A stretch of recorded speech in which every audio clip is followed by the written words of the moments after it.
सुंदर आशील स्वनाम धन्य जैसा नाम वैसा गुण है, अर्थात दयाशंकर जी परिवहन मंत्री, आदरणीय जायसवाल जी प्रभारी मंत्री और पूरा मंच, जिसे मैं समृद्ध मंच कह सकता हूँ, आध्यात्मिक पृष्ठभूमि पर धर्म के वृक्षारोपणों को करने वाले, भारत की सभ्यता और गौरव का वर्धन करने वाले भारतीय जनता पार्टी के तमाम मंत्री, एमएलसी, राज्य मंत्री और तमाम किस्म के जिलाध्यक्ष, पूर्व अध्यक्ष, मंडल अध्यक्ष और सभी वरिष्ठ कनिष्ठ कार्यकर्ता महानुभाव, संचालक महोदय, हमारे बीच में मंडलायुक्त तो वाराणसी कमिश्नर साहब, जिलाधिकारी डीआईजी साहब और तमाम एसएसपी प्रशासन के सभी वरिष्ठ कनिष्ठ सुजन, हमारे मंच पर आदरणीय विपिन जी और एमएलसी साहब, संसद साहब, पत्रकार दीर्घा में अपने कार्य में संलग्न जनपद के और मंडल के, केंद्र के सभी सम्मानित पत्र प्रतिनिधि,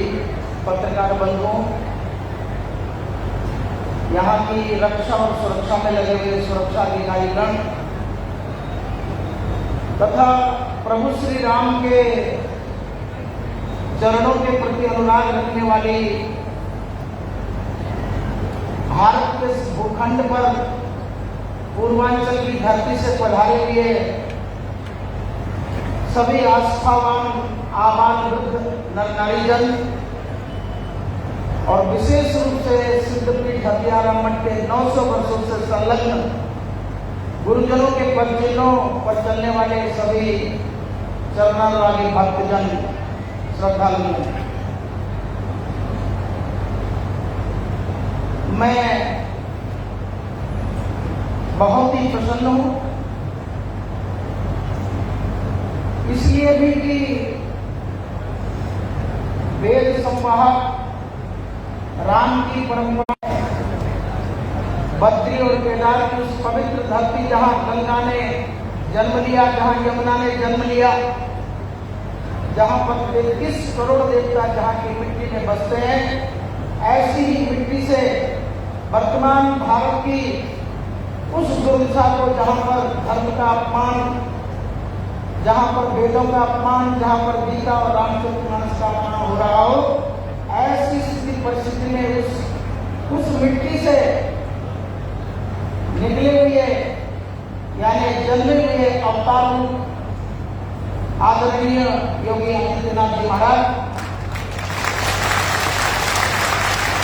जिन्हें राष्ट्र भारत के भविष्य के अंदर देखा जा रहा है, जिनमें हम सब लोग भारत का भविष्य देख रहे हैं और मैं बहुत कुछ भाव लेकर यहाँ पर खड़ा हुआ हूं, मगर मेरे भाव यही मौजूद होते हैं। जब योगी आदित्यनाथ जी मां के चरणों में नमन कर रहे थे, तब मैं समझ गया ये सब योगी आदित्यनाथ का नहीं,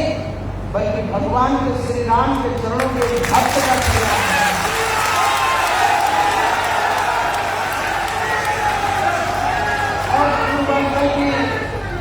पूर्वांचल की आस्थावान सभी श्रद्धालु जन जानते ही हैं कि मैं कितनी देर बोलता हूं। मैं मिथ्या प्रलाप में करते हुए व्यक्तिगत रूप से यूं तो आदरणीय मुख्यमंत्री जी से उनके आवास पर जब मैं गया, तब उन्होंने जिस प्रकार से उठ करके मेरा आदर किया और हृदय के प्रेम पूर्वक एक गिलास दूध का जब अपने घर से स्वयं ले आकर मुझे दिया और उन्होंने मुझसे कहा यह दूध सामान्य दूध नहीं बल्कि ये उस गाय का दूध है जिसका दूध मैं कई वर्षों से पीता हूं। आपको ये भली भांति मालूम है मैं घर से बाहर निकलने के बाद भी जल ग्रहण नहीं करता, मगर जब योगी आदित्यनाथ जी ने वो गौ माता का अमृत दूध मेरी तरफ बढ़ाया तो सच बताऊं मैं 19 साल की उस संकल्प को भूल गया। मेरे मन में दो भाव पैदा हुए, एक तो संत प्रसाद दे रहा हो, मैंने शास्त्रों में पढ़ा था प्रसादस्तु प्रसन्नता, जीवन को प्रसन्न करना हो तो संत का प्रसाद सिरोधार्य कर लेना चाहिए। और दूसरा मेरे मन में आया जब आदरणीय योगी जी ने कहा कि ये दूध मैं बहुत दिनों से पी रहा हूं, तब मेरे मन में आया कि भवानी इस दूध को मत छोड़ो, इतनी बड़ी गद्दी इसी दूध से तो मिली।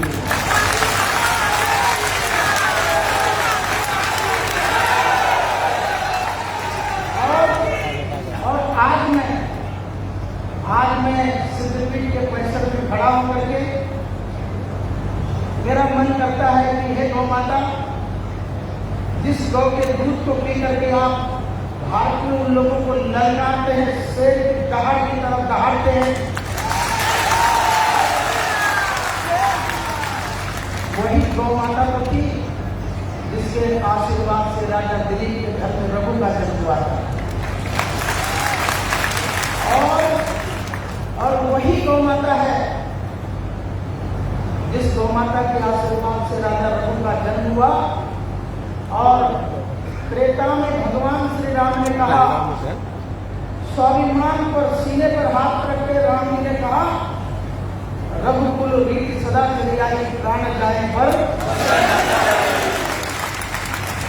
मैं उस गौ माता का भी नमन करता हूं कि जिसका दूध योगी आदित्यनाथ जी पीते हैं। मुझे तो लगता है वो गौ माता नहीं, मुझे तो वो लगता है शेरनी है जिसके दूध पी करके ये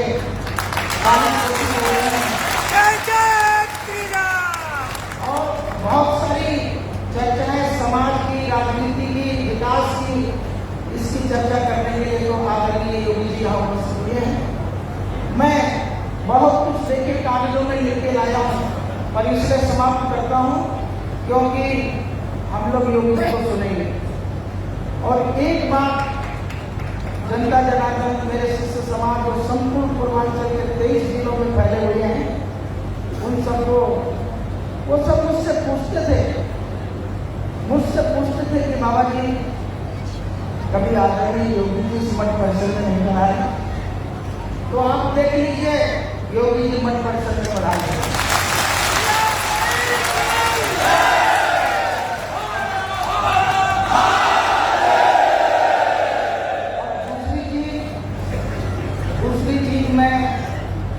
मैं भी तो संत हूं,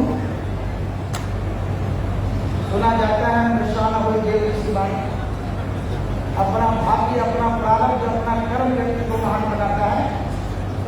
मगर उसी में भले ही चांद धरती को अपनी रोशनी से आलोकित करता हो, मगर उसी को साथ में जुगनू भी तो अपनी रोशनी उसके साथ मिलाते हैं। जिन योगी जी को संपूर्ण भारत के संत महात्मा और ऋषि मुनियों का आशीर्वाद प्राप्त है, उसमें जुगनू की तरह मैं भी इस धरती में उनके लिए बुढ़िया माई के प्रार्थना करता हूँ। मैं उस गौ माता का जिसका दूध आप करते, उस गौ माता के चरणों में सर झुकाकर और बुढ़िया माई के चरणों में सर झुकाकर ये प्रार्थना करता हूँ कि हे गौ माता, हे बुढ़िया माई, अभी भी जिस पद पर योगी जी वो छोटा है, हमें राष्ट्र भारत का सबसे बड़ा है। बहुत सारी बातें हैं, मैं ही चाहता हूं कि जितना उत्साह लेकर के आप आए हैं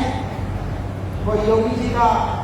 आशीर्वाद प्रसाद लेकर अपने गंतव्य को जाएंगे। और आदरणीय योगी जी का जो स्वप्न है, मुझे ऐसा लगता है उनके चरित्र में, राम के चरित्र में कोई ज्यादा भेद मुझे दिखाई नहीं देता। तो पहले उससे आप ग्रहण करेंगे। मैं 85 बैठे लोगों का